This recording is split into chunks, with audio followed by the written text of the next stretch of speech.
Those lines. Dawson Stelfox, the adventurer, joins us this morning. Good morning, Dawson.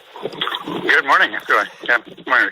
Good morning, sir. So you've had a few adventures in your time. What are your thoughts about where we might get up to for the weekend? Well, obviously, the advice at the moment is still to stay local. And there's a great thing about Northern Ireland is there are so many great outdoor local places to be able to go to. And I think, in particular, I suppose, the last year has seen a huge increase in the number of people going outdoors, getting active in nature. And a lot of surveys and research have been done with that.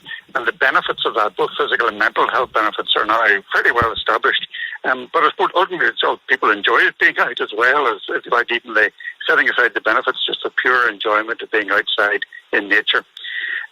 We've with that huge increase has come some problems, and we're involved with Outdoor Recreation Northern Ireland. We're involved in a campaign to encourage people to get out in the countryside, but to do it in a responsible manner, responsible to the environment, responsible to the local communities, responsible to themselves, and how and where you go. And part of that is finding out the places which are local to you and not necessarily descending en masse on the big honeypot sites. So there's a number of sources of information now. Probably the best website is the Walk NI website, and that you can search by that, by area, by length of walk, strength, how far you want to go, whether it's linear or circular, and there's so many good places to go in your local area. And is that just walkni.com? Walkni.com, that's it. Excellent. And that'll give you a host of places. I'm actually speaking to you this morning from down in Porkinore Forest, down here, Dungannon. I was down here for a bit of work this morning, and I'm now sitting out in the sunshine with seeing the many other people that are already here walking around the forest. And that's a great local amenity. And there are forest parks like this, and there are open areas of countryside all around Northern Ireland that we can get out into. Excellent advice. And as you say, there are so many nooks and crannies, little places that we can discover. We think this is a small island, but there's just so much in it, isn't there, to go and enjoy?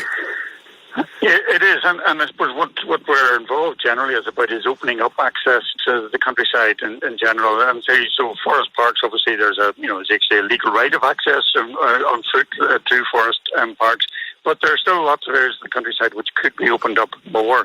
So we're involved in trying to open up that access, in particular developing what's called community trails, which are close to towns and villages where people live, and a surprising number of those down, in particular in early morning Down Council have been very active about opening up community trails right round their area, and that's now being spread out right over Northern Ireland, and that's been able to stay local but at the same time get out into the countryside. Excellent. And that's, if you like, separate from the big, I suppose the well-known areas, the Causeway Coast, Sperrins, Fermanagh Hills, the Mournes, which are the big traditional areas, and are still obviously enormously important and valuable. But I guess one of the messages we want to get out is you don't have to go to those big signature areas. There's so much available that's local to them. Very good advice indeed, and walkni.com is the place to go to find all that out. Dawson, thank you so much for taking the time to talk to us this morning.